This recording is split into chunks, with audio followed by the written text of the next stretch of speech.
If you want to unlink your Xbox account from Epic Games, you're in the right place. In this quick tutorial, I'll show you exactly how to remove the connection safely, step by step, so you can do it without getting lost in the settings. This is a simple process, but there are a couple of important things you need to know before you confirm anything. For example, your progress tied to Epic Games will stay on your Epic account, but the Xbox link itself will be removed. And if the account was not fully set up, you may lose access to certain items or progress, so make sure you understand that before you continue.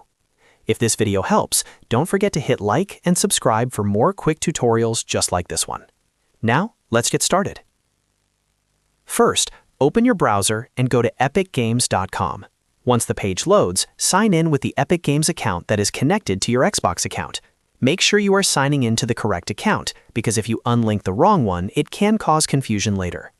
After you're signed in, look to the top right corner of the page and click on your profile icon.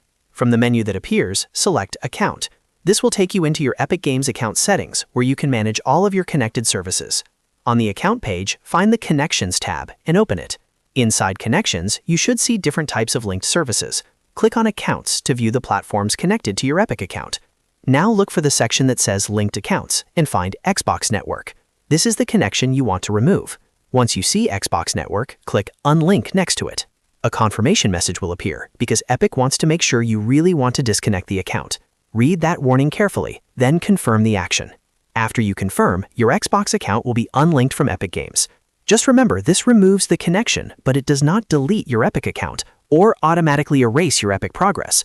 However, if the account wasn't fully set up properly, or if some data was only stored through that Xbox connection, you could lose access to certain content, so always double-check before unlinking. And that's it. You've now successfully unlinked your Xbox account from Epic Games. If this tutorial helped, make sure to leave a like, subscribe for more gaming tips, and I'll see you in the next one.